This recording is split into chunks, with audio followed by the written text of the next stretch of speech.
Good afternoon, everyone, and welcome to the Economic Tourism and Cultural Development. Welcome anybody that's watching online.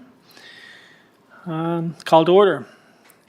Get approval for the agenda. Anybody? Councillor Twill approved, seconded by Councillor McAleer. Any declaration of conflict of interest? Seeing none, I need approval of the minutes from June 20th of 2023. Councillor McAleer moved. Councillor Twill seconded. Any business arising from previous minutes? Seeing none, we're going to move into reports and welcome Mark Simmons.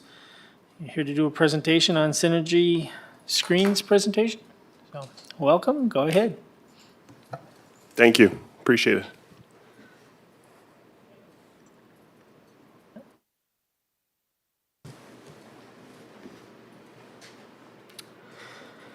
Well, thanks, committee, for meeting with me. I really appreciate your time. My name is Mark Simmons, and I own and operate Synergy Screens. We're an island-owned and operated business out of PEI, and we launched back in 2007. We launched under the name 4 Publications Inc. We were involved with some golf scorecards, so if any of you are golfers, you might have seen our scorecards at like Belvedere and Fox Meadow and Anderson's Creek and Green Gables.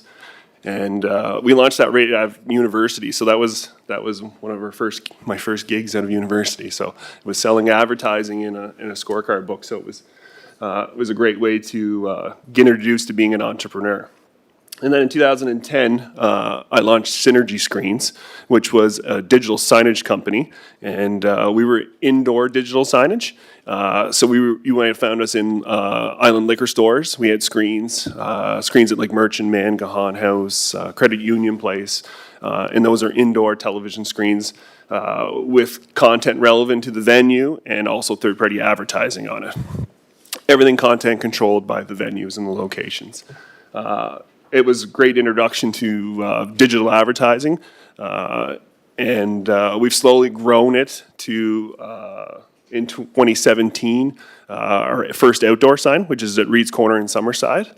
And then we continue to grow the business outside. In 2019, we added a Granville Street sign, 21 Central Street, 22 we added a sign in Alberton on Church Street. And then just this past August, we added another sign on Water Street. And it's been extremely successful for us, and we're really enjoying operating the signs. What I'm here to discuss with you is the possibility of expanding into the Charlottetown area and seeing if you guys might be interested in up to 6 outdoor digital signs in Charlottetown. Most of the time we partner with our municipality in leasing land from them, then putting the sign on the property that we lease. We completely and utterly involve the city throughout the process. We really feel like it's a partnership, and it's something that we work together on. Total potential revenue, $72,000. Usually what we do is we lease the land per month, ranging, the average would be $1,000 a month per sign. And that's putting the sign on the city land. We really consider our signs to be community boards, so the involvement in the city in putting messaging on the signs is crucial. It makes the audience pay attention. What's going on in the city is, pretty important, and it makes those traffic that go by pay attention. And so we usually give the city or municipality 2 free ads per month. And because we're digital, you can change that content whenever you want. It can be changed weekly, it can be changed monthly. It could be different ads on different signs. So if you have a sign at the Royalty Center and then you have a sign at the base of the Stratford Bridge, they don't have to display the same content. It can be different because it's digital. So usually our process with placing signs is, like I mentioned before, it's a project that involves city staff in determining where we want to put it and what size we want to put it, making sure that it fits in to the aesthetic of the area is pretty important. I use the word sign because it's not a billboard. It's a sign. Our max size is 5 foot by 10 foot, and our minimum size is 3 foot by 7 foot. So they're not huge signs, but they fit where they're going to go. Like I don't see a fit in downtown Charlottetown. I just don't see it as a fit. And these are more for power center, areas that have high traffic locations, aesthetic wise, we take that really seriously. Like when we install a sign, we usually put in flower beds all around the sign. We want them to look like they belong in the spot. So that's one thing that we do.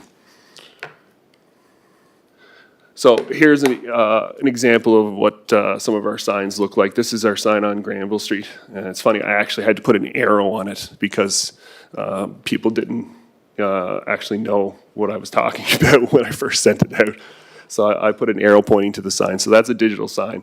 And as you can see, it fits into the aesthetic of the area. It's not something that's absorbently massive and out of place. And it's in a key traffic location, so it's utilized pretty heavily. And then there's our sign in Alberton. Again, if you looked at the Granville side, that one was a 5 foot by 10 foot sign. This one in Alberton is a 3 foot by 7 foot sign. And it fits. And you can see the garden that we place underneath the sign.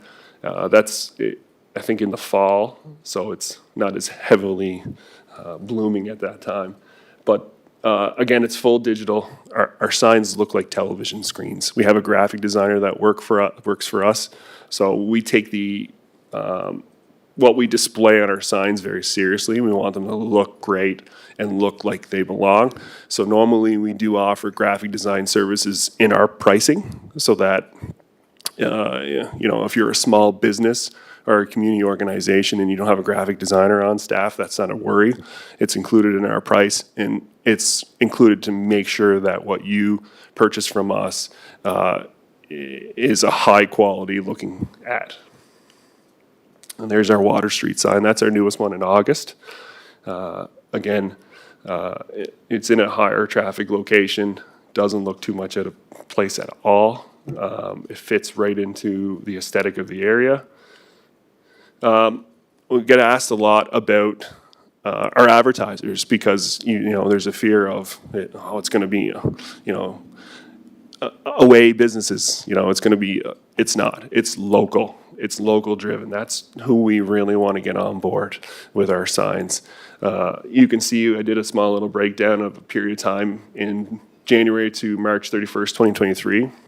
And if you look at our Alberton sign, it's 64, I believe 64% local advertisers. And then you've got community groups holding up the other 24%, which is communities, local groups anyways too. So you're looking at, 88% of the sign is local driven. And then the other 9%, PEI advertisers, that's just like PEI, larger PEI businesses. So like that PEI government, for instance, would be included in that demographic. And the same on Granville Street. You're looking at similar percentages too. So, our signs are really local driven, and it's important to us. We want to make sure that the content is locally used by local businesses and, local organizations. Here's an example of a couple of ads on our screens. You can see we've got an Ask Your Pharmacist ad, a realtor, Don Murphy, Curtin and Briggs, the Heart and Stroke Foundation, the Love Local program, that was pretty big, Health PI with Mental Health and Addictions Access Line, coffee shop, local Toyota dealership. And then we get to the municipal ads I talked about that you guys would receive. It can be utilized any way you want. You could be talking about emergency preparedness kits, which would have been perfect to have on the screen right before the last storm we had.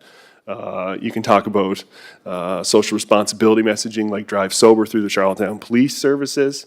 You can display season's greetings ads, ads about the mayor's picnic coming up. Also, like driven ads where if you have construction coming soon, so like please be advised this area will be under construction from this time frame. And these are, you have the ability to do this digitally, obviously, so we can program this, a week before construction and have it come off right when construction's ended, or change it that construction is now active. You can, it's digital. So, we encourage our clients and partners to change their ad as often as possible. All of our ads on our screens are static, so we don't have any motion or video content on our screens. It's just too busy. We want to keep things simple, organized, to the point. And then here's a couple more municipal ads. Drive with care.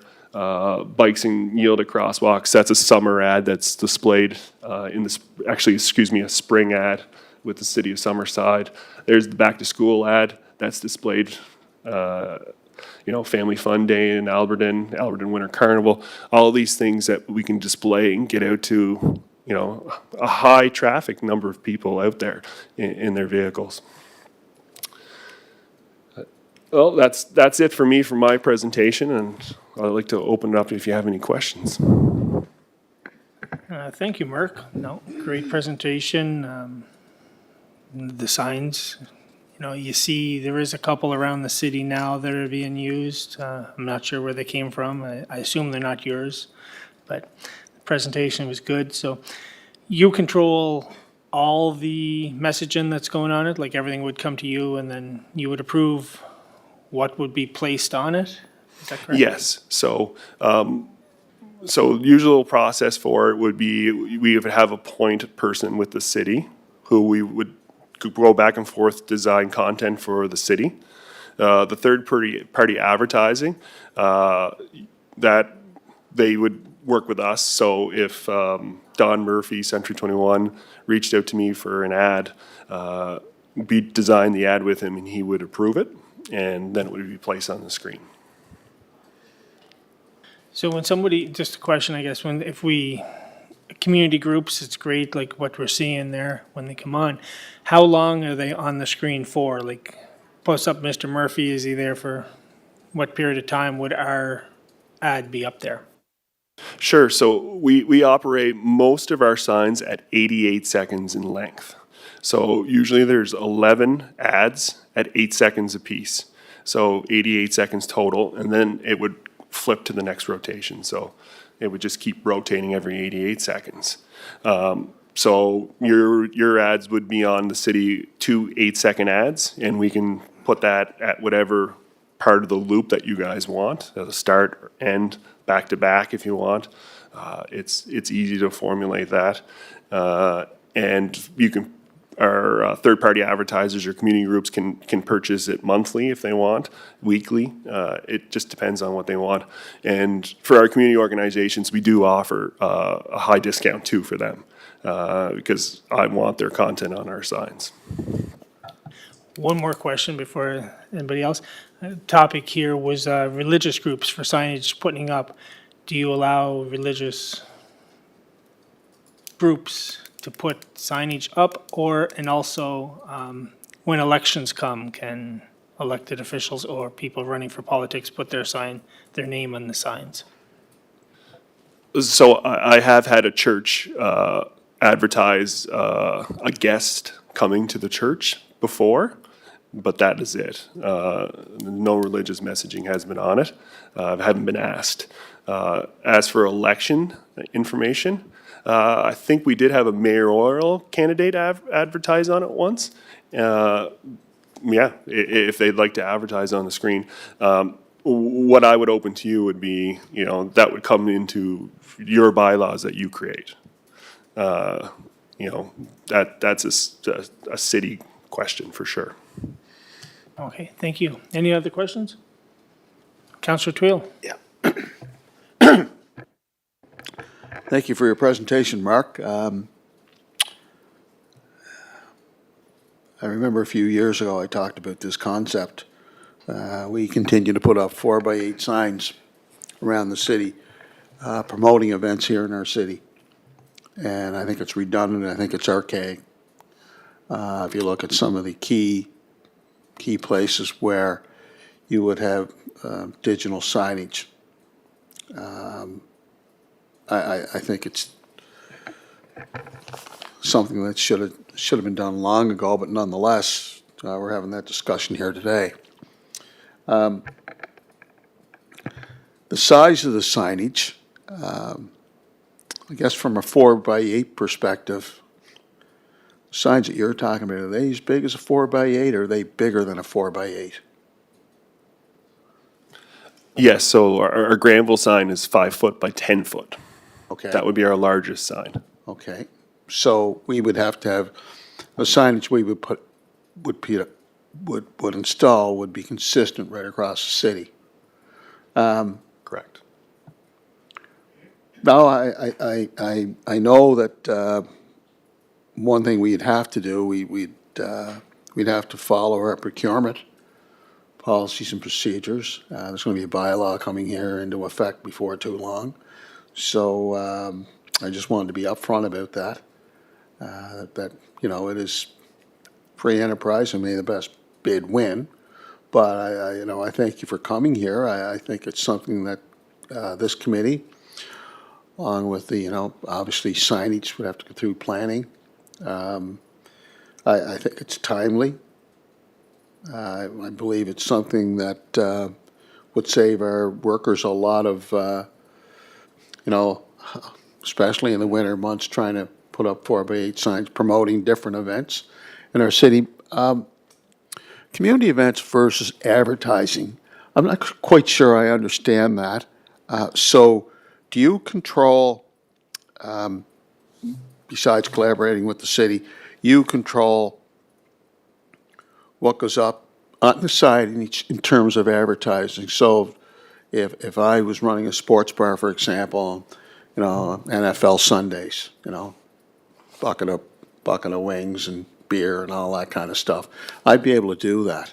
So you actually control what goes on the signage. If you were to enter into a contract with the city, that would be at your discretion. Is that correct? I would follow the bylaws that the city would put out. So like, for instance, in Summerside, for an example, pricing isn't allowed on ads. So a car dealership can't put $19,900 on it, on an ad. So I would follow the bylaws that you would place on that type of advertising. But to be clear, there would be advertising on the signage. See, originally what I thought the signage that I wanted to install for the city would just be to promote the city and promote, community events. But this is a different concept, and that's fine. That can be entertained. It'd be interesting to see what other municipalities are doing besides Summerside and Alberton. I would like to, have our staff do a jurisdictional scan. I'd like to see what they're doing in Halifax. I'd like to see what they do in terms of signage criteria, where they have them placed. But I think your presentation is timely. I think it's a direction we should move in. I do thank you for being here. I want to get back to if you were controlling, let's say there was, for example, some churches wanted to promote Christmas on the signage. How would you respond to that?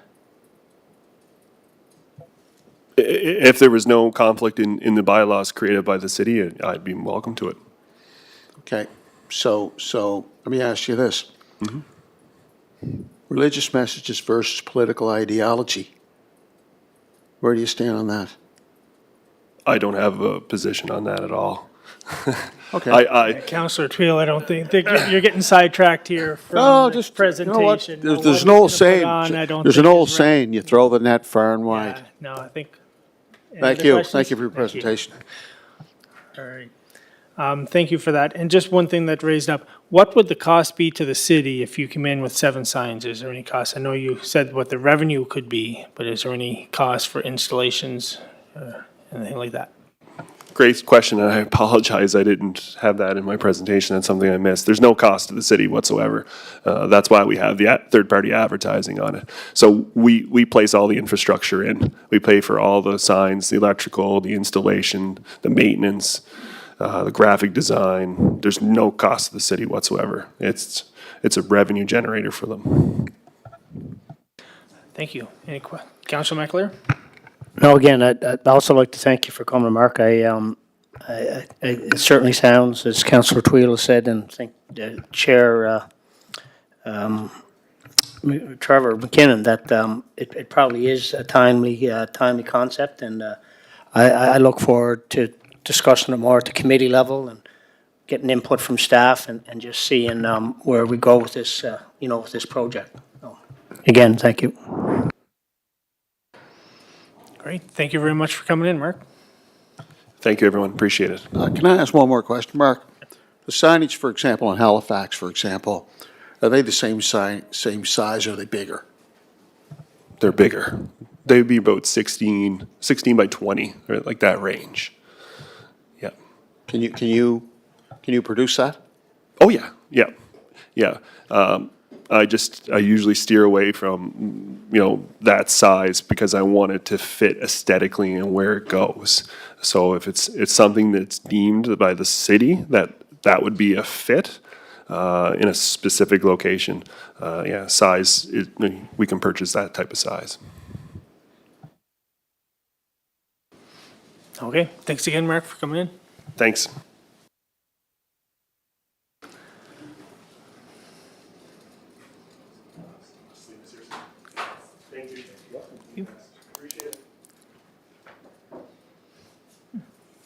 And it was interesting. Good questions. Next item on the agenda, local intel agreement.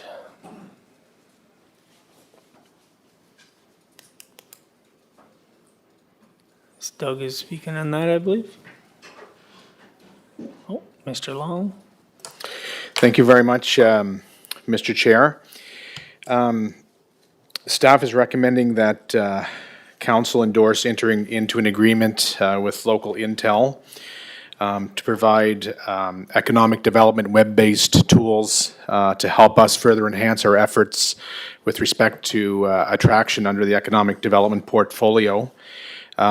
This particular item is of operation in nature, but given that it's a 3-year commitment, we wanted to bring it to the committee. With respect to this year specifically, the money is within our operational budget, so we're not looking necessarily for approval for this year, but because we have to commit to a 3-year agreement, that's why it's coming forward to the committee. Local Intel is a technology-based company that uses data from Statistics Canada and is very valuable in terms of the economic process. Many municipalities and many economic development agencies across the country are using this. You would have seen some of this information within your report that's in the package. Obviously, it's used as a marketing tool, not the only tool in your box, obviously, but it is an on-ramp that would focus on a number of areas with respect to economic development tools, things such as quality of life advantages, community profile, workforce advantages, talent pipeline advantages, marketing, logistics, accessibility, industry insights, target sector, etc. Not going to spend a lot of time on those at this point, but Essentially, these tools are for early business on attraction that would lead you to further discussions and dialogue along the way, would help us to be more focused. We currently don't have a tool like this on our website, and it's important that we start to take advantage more of these types of resources that are available to us with respect to economic development specifically. Again, these tools have been conducted through evidence-based research. We align them with other companies who play in this space out there. We receive quotes. We compared how it aligns with our visions as an organization, and we've landed on this particular company. So we're here today looking for support from the committee. Again, because we're looking to enter into a 3-year agreement, we would likely have to bring a resolution, I believe. Sue, would that be correct? Bring a resolution to council to endorse this at the next meeting if there's support from the committee. Would it have to go to tender? This is a research-based exercise on our half. I don't see that it would need to go to tender. We've done our research, we've received quotes, we've done evaluations and measurements and how it fits with us as a corporation. I believe that this would be a self-awarded contract. And the other thing is it's not an elevated amount of money. It's $6,900 Canadian for each of the 3 years. Okay, any questions? Councillor Twill? Thank you, Wayne, for your presentation. In terms of statistics, so if I was a businessman looking to do business here in the city of Charlotte and I was looking for specific information, I could go to this webpage and it would be advantageous to be able to explore some of the analytics that would be on this webpage. And I am trying to understand just how informative that this particular website would be. Can you just give me a thumbnail sketch and what advantages would exist or would be able to beneficial for people that are looking for that statistical information? And I'm sure other jurisdictions have it. We don't. And what that would do in terms of leveling the playing field?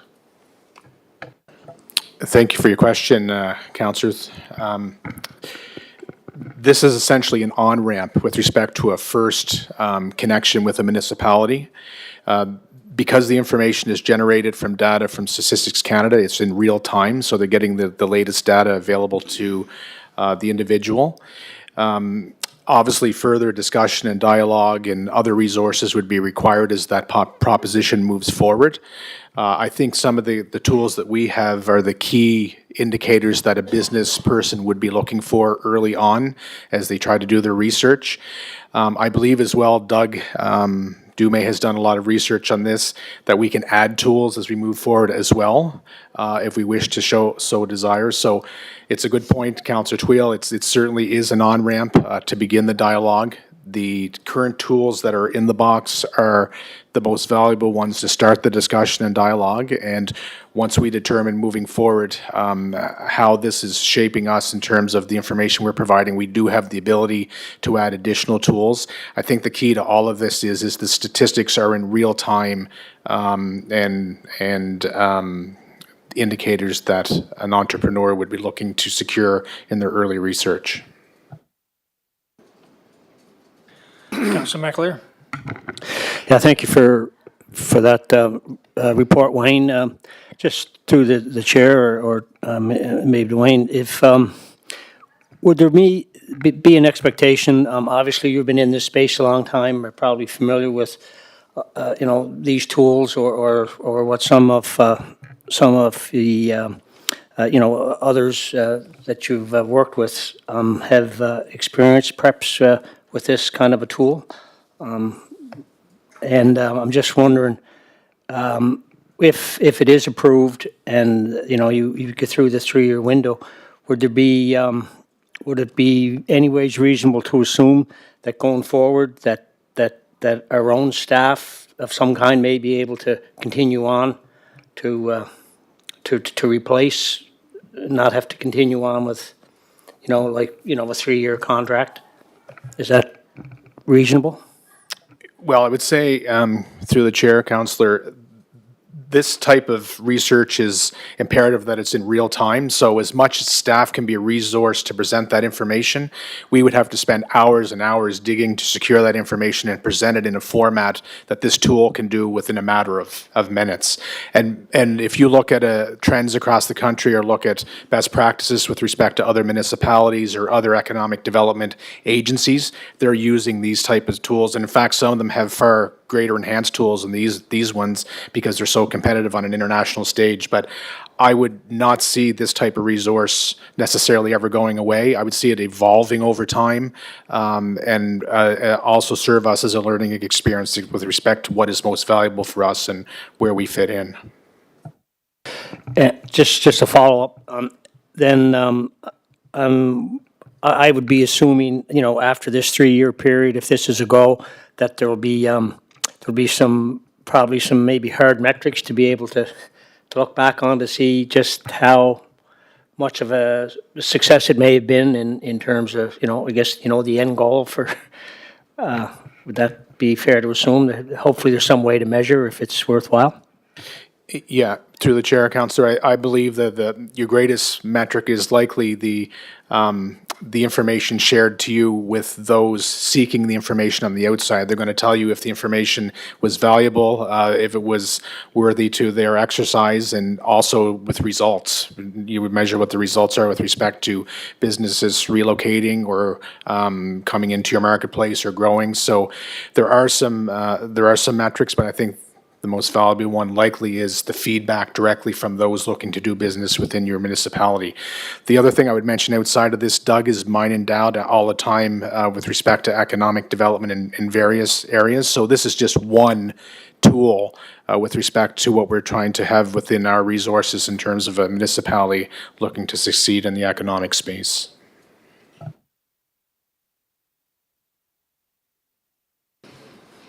Are you looking for a motion? Vote, okay. I'll move it. Okay, moved by Councillor Twill, seconded by Councillor McAleer, so we'll move forward.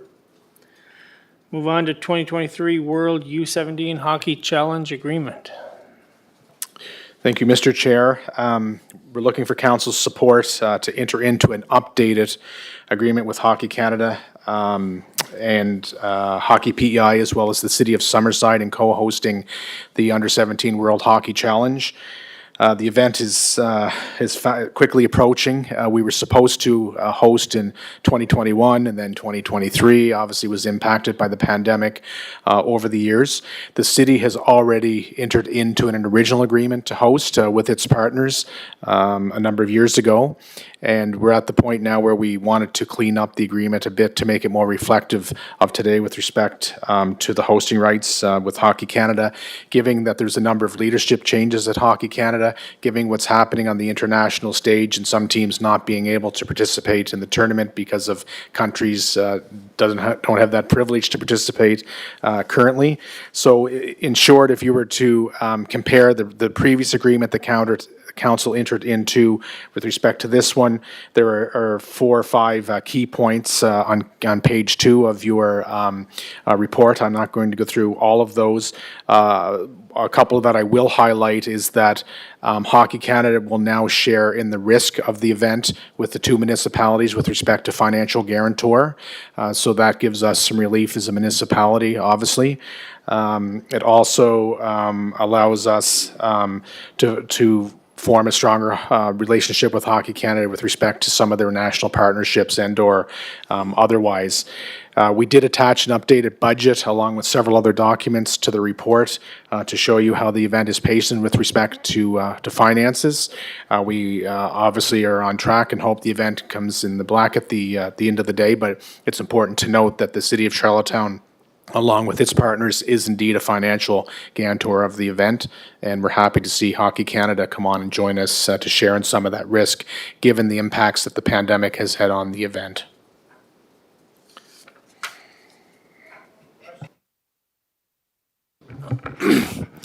No, just Just comment to the chair, Trevor, and through to manager Wayne, that not having a whole lot of no experience really with these kinds of contracts and and events, but looking as host committee.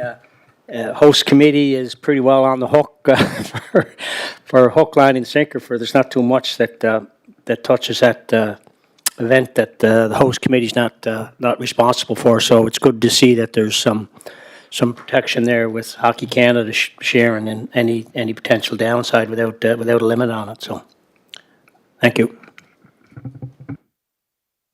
Wayne? Mr. Chair, I should also mention, and for, especially for the Councillor McAleer, who is also chair of the Finance Committee, hosting some of these larger events, such as a Hockey Canada property, in order for a municipality to secure the hosting rights, you have to agree to serve as the financial guarantor. Otherwise, the event would not be awarded to a destination. So there are times when the municipality will have to serve in that role. It's not a new process. We've served as the financial guarantor for many years, so just something to be aware of as we move forward. There'll be other events that come along. Thank you, Wayne. We have a mover of that to bring forward. Councillor McAleer will move it. Councillor Twill seconded, so I'll bring it to council for discussion. The Guild funding request. Thank you very much, Mr. Chair. Staff are coming forward with a recommendation to endorse a one-time $20,000 grant for the Guild in the current fiscal year that we're in. Doug Dume, who's our Culture and Economic Coordinator, is with us today and has been heavily involved in this file as well as the next item that comes up. So I'm going to let Doug speak further and address any inquiries that the committee might have.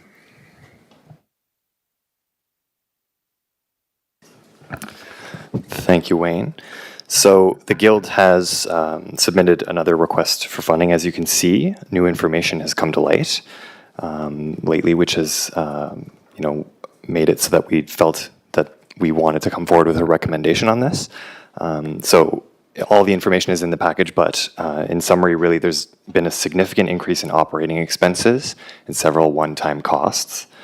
And ultimately, the Guild needs operational support. Otherwise, they might have some challenges meeting their mandate. And if those are compounded, it could lead to a significant impact on their operations. So that's not it's that if this financial difficulties continue, but otherwise, the real issue is immediate, that there is a need for operational support for them to continue delivering on that mandate, which is really to support island artists. So, I'm a member of the board at the Guild as appointed by council, and it's clear that several steps are being taken by the Guild to make sure that they are, significantly reducing expenses where possible. That they have received support from the province of PEI to undertake a operational review with MRSB. And that'll do a lot of work with them to make sure that the Guild reviews and can confirm what they can do to best serve the arts and cultural community in Charlottetown. So we're making the recommendation in the package for a one-time $20,000 grant for the Guild in this fiscal year for a variety of reasons. Namely, as is demonstrated in the package, there is a significant many decades worth of support that the city has given to the Guild. There's an availability of funding in the pool of grant funds, not all of which was expensed in May when external grants came forward, or requests for grants rather, came forward to this council. The steps taken by the Guild, as I mentioned, significantly reducing expenses and pursuing an operational review with MRSB. And the fact that this level of support is really required to ensure that they survive as an organization and continue offering the services they provide to the arts and culture community. Further, I would add that as per the report, this request does align with several elements of our strategic plan, and this request also does meet all eligibility criteria in our grants policy. So staff were asked to measure this funding request with our grants policy. and every single criteria in that eligibility requirement was met. So that's why staff are coming forward to make this recommendation for the guild. So I'm happy to answer any questions, and yeah, that's it. All right, thank you, Doug and Wayne, for your report. I guess the question, should this also be going to finance? Or does it have to go to finance committee before we would move it forward? Sue?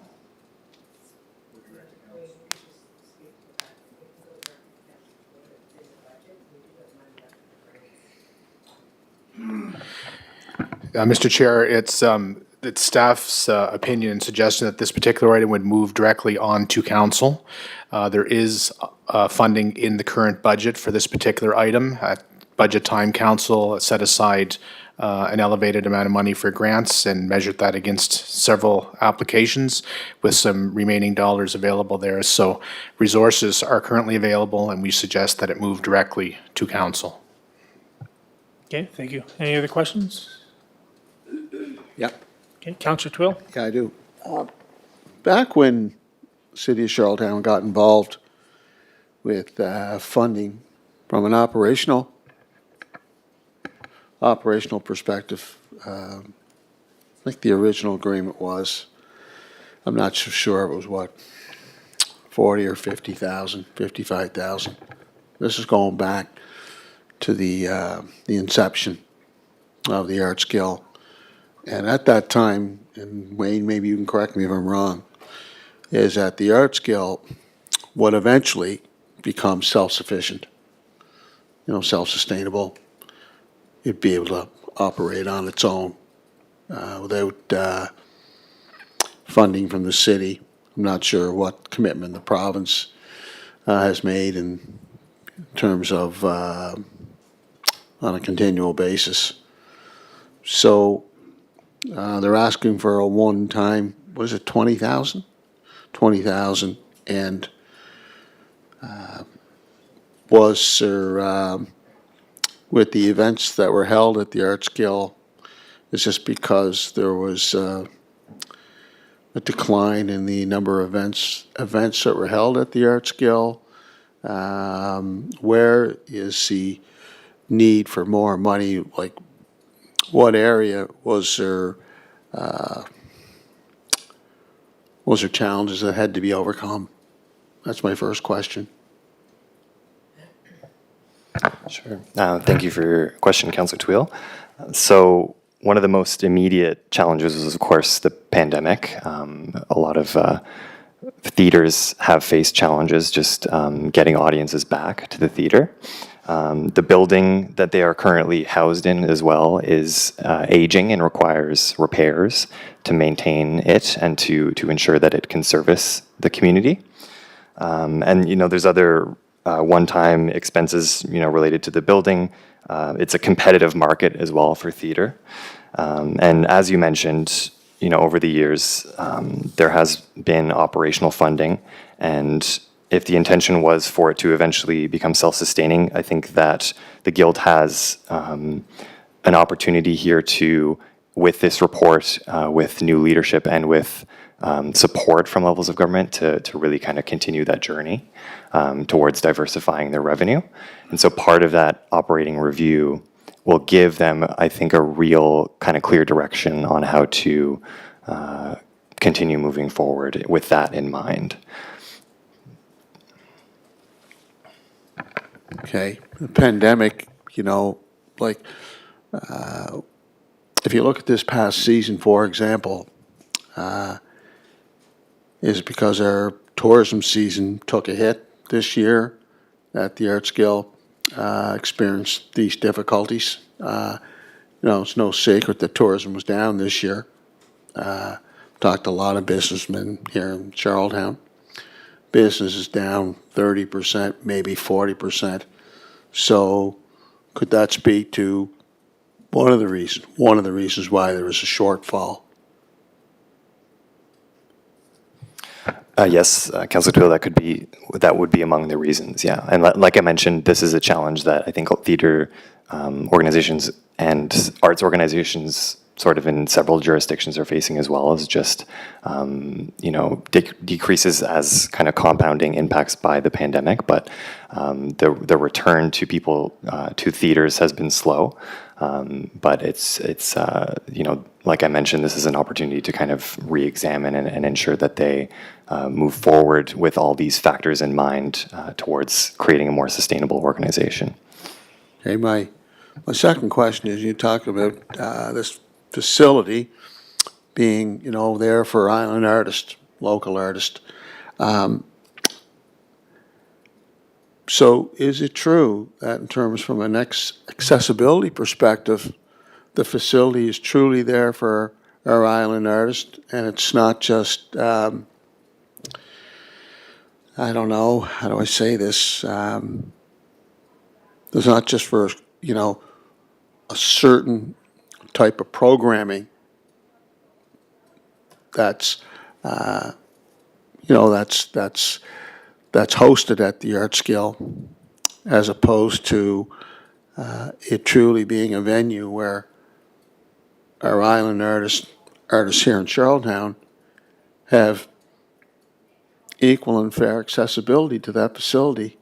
Because that's one of the things I've heard over the years, that,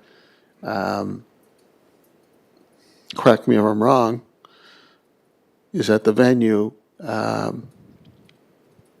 doesn't seem to have that openness for our local artists, so that they truly do have, that opportunity to access that facility, regardless whether it could be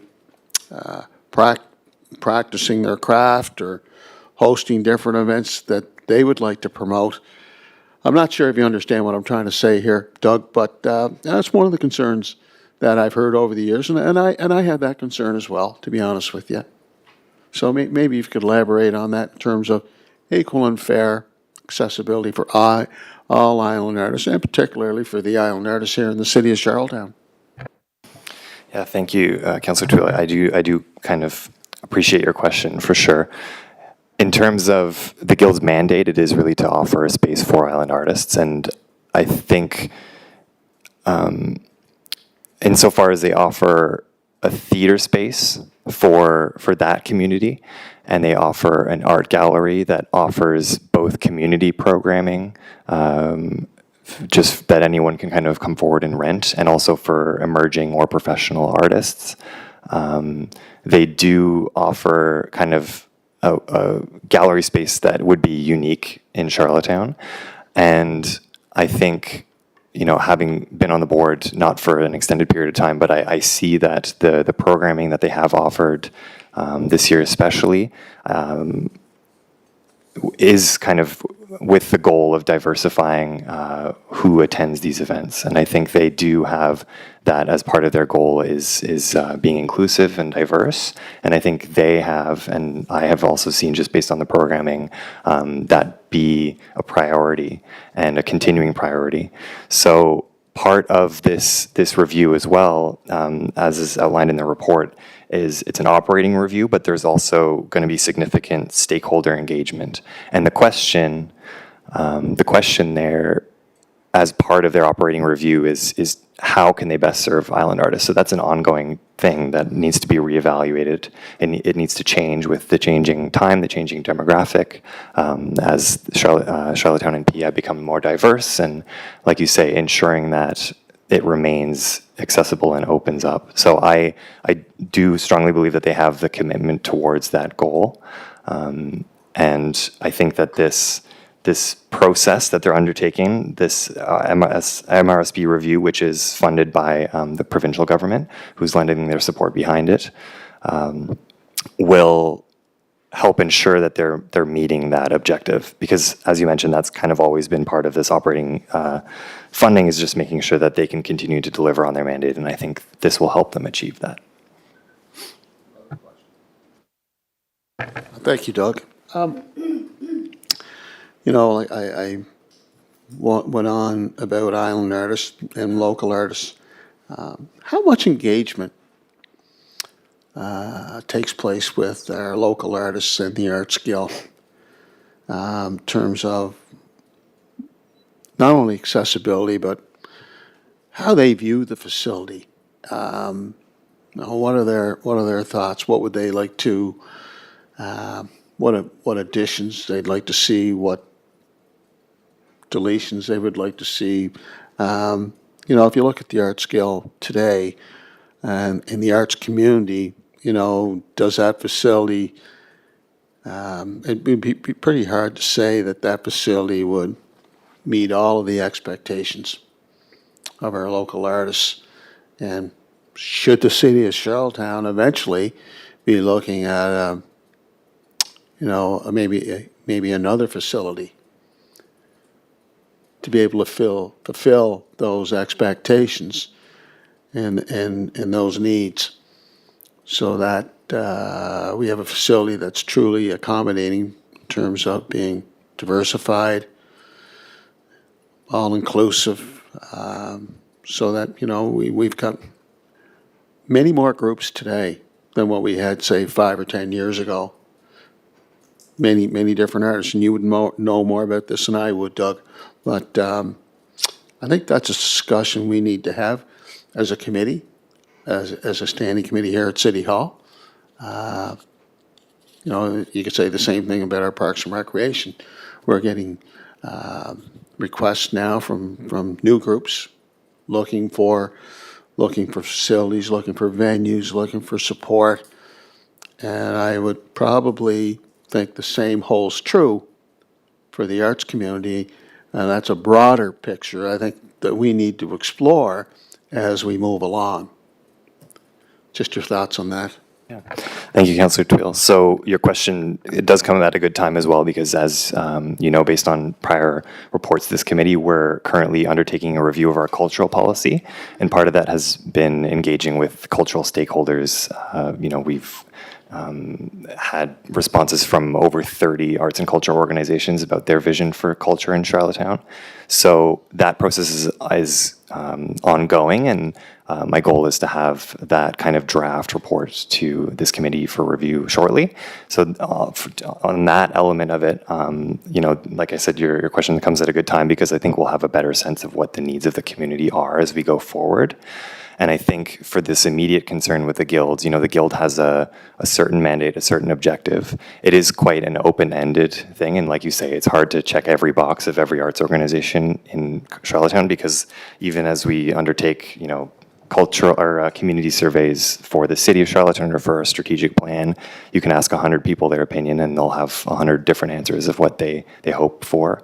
So for the guild's goals and objectives, I think this funding will help them kind of achieve that goal that they have, and maybe help define it a little bit more narrowly, so we can make sure that as we go forward, the funding that we contribute to them on an ongoing basis is used to meet those objectives.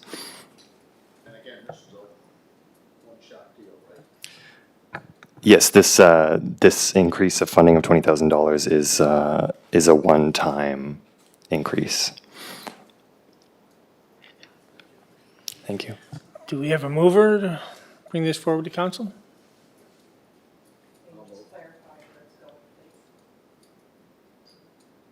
Say, what's that, Sue? Mr. Chair, just a correction to earlier comments. We've sought a professional opinion internally. The item with respect to this item and the next item, they would go back to the Finance Committee first, because the grants budget sits with that particular committee. Okay, so it'll get forwarded to finance. Right. So we're not voting on this today? Recommending this to the Finance Committee? Okay. Yes, so Mr. Chair, we're seeking the committee's recommendation to move on to the Finance Committee. So do we get a recommendation from Council Tweel, Council McAleer, both recommend it? Yeah, move it forward to finance. All right, we're getting up there. Sorry, what's that? Okay, Island Theater Festival funding request. So again, Mr. Chair, we have another funding request. As you indicated, the Island Theatre Festival, staff is making a recommendation of a $20,000 grant to the Island Theatre Festival in this fiscal. They did request a funding request for the 2 future fiscals beyond this one, but they will be dealt with at the appropriate time. Today, we're dealing with one request for this fiscal at $20,000. And again, Mr. Dumais has done a lot of work and has been in direct contact on this particular file, so I'll allow him to speak to the report. Thank you, Wayne. So this is a request that has come before council before during the budget process, and we're kind of bringing it forward again with a bit more information and context. So the Island Theatre Festival operates out of Florence Simmons Hall in the eastern part of the city. They've had a very successful year. It is a pretty major tourism product that operates in the city from May to October. They have an estimate of 20,000 to 25,000 patrons attending annually. And, so far it is definitely the kind of biggest festival in Charlottetown just based on those numbers. So they also predominantly serve tourists to Charlottetown as well. So this request for city funding will really help encourage and support the growth of the festival, help make sure that it's stable, and help establish it as a permanent festival in the eastern part of the downtown of the city. So, they hire 20 to 30 local artists and creatives who work here. And these funds will help ensure that those kind of jobs remain in Charlottetown, that the tourism product that it offers to tourists remains. The reality is too that we have some indication that the festival is in talks with other groups that have shown interest in the festival's production elsewhere. So there is an elevated risk that this tourism product may not remain in Charlottetown without kind of sustained and visible support from levels of government, which is the kind of impetus behind this request. And really, the goal of that funding would be just to ensure that that there's a signal of support from the city. And I would add as well that the city actually originally supported the move of Anne and Gilbert the musical in 2013 to Charlottetown and provided a grant of $15,000 a year in 2013 and 2014. So the city has been part of the history of this festival, and they're hoping that we will continue being a part of that story as well. So just as we did with the Guild, we did take a look of this festival and aligned it with our strategic plan and how it aligns with our grants policy. And it does align with several elements of that policy, but not all. So we are recommending, so the request was for $30,000 a year for 3 years. We are recommending at this time partial funding of $20,000, and then it can be reconsidered during the next budget cycle as well. So it would just be for a one-time payment of $20,000 for now, and it would be reconsidered as part of our next budget process. And that funding is really to support its tourism impacts in the hopes that the festival will continue to grow because of its great its presence in the city for 5 months, including the shoulder seasons of spring and fall, and as I mentioned, alignment with several elements of our grants policy. And of course, signaling support from one level of government usually leads to potential support from other levels and other sources. So it's just a great opportunity to show that we're kind of behind the festival, continuing to stay in Charlottetown and continuing to offer this tourism product to people who visit our city. The funding would come back from the same kind of area in the operating budget as the previous recommendation for the Guild. So that, again, would need to go to Finance Committee for review, as far as I understand. So if you have any questions, please let me know. Thank you.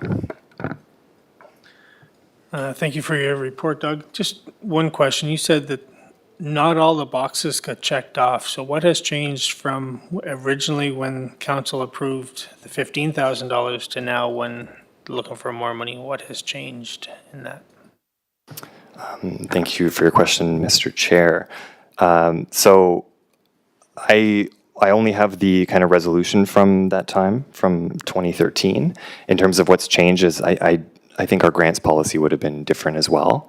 Priorities are different as well because we have our strategic plan, which covers the period of 2022 to 2025, 2027. So we have new objectives as a municipality. We have new goals. We have new strategic priorities. So in terms of what's changed, there's kind of specific elements in our grants policy, but you know, with different strategic plans, we have different objectives as a municipality. So when we take a look at that, we take a look at these requests kind of individually, and we measure them against the grant policy, and we tried to ensure that each request is kind of considered on its own and its own merit and its own immediate impacts as well. Okay, thank you. Any other questions before? No? Okay, we'll move it on, ask for recommendations. I move got a to couple finance? questions. You do? Chair. Okay, we have to go quick. The other counselor is going to be leaving soon, so. Oh, okay. for a vote, Well, but- Yeah, I know there was other funding requests that were denied by the Finance Committee, and council went along with that. I know that this comes under the umbrella, you know, of theater requests, but it is a private business, is it not? This is a private business. Right, Doug? Thanks, Councilor Tootle. Yes, Island Theatre Festival is operated as a private business. They do have a non-for-profit that was established recently, and the goal of that it will be that they will be the lead on this festival. So they're in the process of advancing the objective of having it be operated in a not-for-profit. And there's also other kind of exciting opportunities for them to continue their partnership with Holland College to kind of really emphasize that it's a teaching festival and incorporate students and have students be a part of it as well. So it is currently a non-for-profit. Pardon me, it is currently a for-profit company that manages the festival, but I would add that this is part of our consideration that's measured against the grants policy, and there's no explicit mention that there's any that would detract from that grant application. So I just wanted to add that. Concern I have is, you know, it's a great festival, but the concern I have is, as a private business, you know, this has opened the door for, you know, other businesses, whether it's from a theater perspective or any other local business, saying, look, we'd like a $20,000 grant to make our business, you know, get it off the ground, make it more sustainable. I know this is going to go to finance, and I'm sure the finance committee are going to have those discussions. I think we got to be careful here, folks. You know, what you referenced that took place years ago, those were one-shot deals. And once you start getting into the private sector and funding the private sector, you leave yourself wide open to be, you know, to be criticized. And you know, like I said, we have a lot of some people out there with some ideas that like to get into business and say, well, I think I'll go to City Hall and ask for a grant as well. So I just want to make that point that we got to be very cognizant of that. So I'll support it going to finance, and I know your finance committee, Councillor McAleer, I'm sure you're going to have a lot of questions, but we just got to be careful that the city is not leaving itself wide open, you know, to being criticized by the business community, by the taxpayers. This is a great event. Don't get me wrong. It's how it plays out, Doug. How it plays out in the private sector and amongst the taxpayers. Thank you. Thank you, Councillor Twill, for your point there, and Councillor McAleer. Yeah, no, thank you. to the chair, to Doug and to comment, Councillor Twill, just, raised a good point, Councillor Twill, and it's, we'll go back to finance, to which I chair, and take, another look at the request. But just to clarify, Doug, did I hear you say on the not-for-profit piece that Campbell is in the process of having the Island Theatre entity, or if you will, to be held in a not-for-profit entity? Is that right, basically? That's the other shore, I guess, of their objective. There is to have that not-for-profit operate the festival, and they would have 3 productions, say, run by this not-for-profit. So again, just clarification, so is that not-for-profit entity up and running, or is it being incorporated, or is it? It is currently operating, and they are registered, but they do not currently run the festival, as far as I'm aware. And what's the name of that entity, do you know? This is information that I can go back and find as we proceed, maybe to Finance Committee.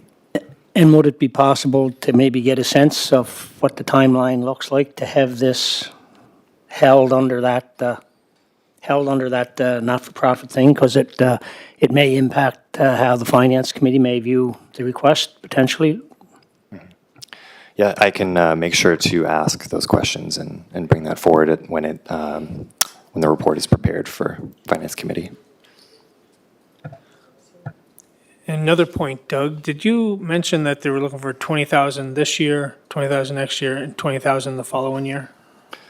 Their request was for $30,000 for a 3-year commitment, and our recommendation is for $20,000 for a one-time and to be re-examined in future operating budget processes. Okay, thank you. All right, But just to clarify, but it also says in I believe our grant policy or bylaw, that just because it's given 1 year, it's not to be assumed that it happens in subsequent years, so. correct, yeah, one shot. Okay, so recommendation, we put this forward to council, or to finance, sorry. Okay, recommended by council. have that discussion, John. Yeah. Go to finance and have the discussion, and it'll be coming back to council if finance puts it, and we'll have discussion there, so. Any new business to discuss? If I could just have one quick point too before I leave. So as per the report, my apologies for this. The Island Theatre Festival is a registered non-profit, and they will operate as the producing body in future years. So just for clarity, and we'll make sure that we have all that information when it does go to finance. My apologies again. It's a non-profit, which will operate the festival as the producing body in future years. Okay, thank you for that point, clarification. Motion to adjourn. Councillor McAleer, most moved. All right, thank you very much, everybody. Yeah, enjoy your day.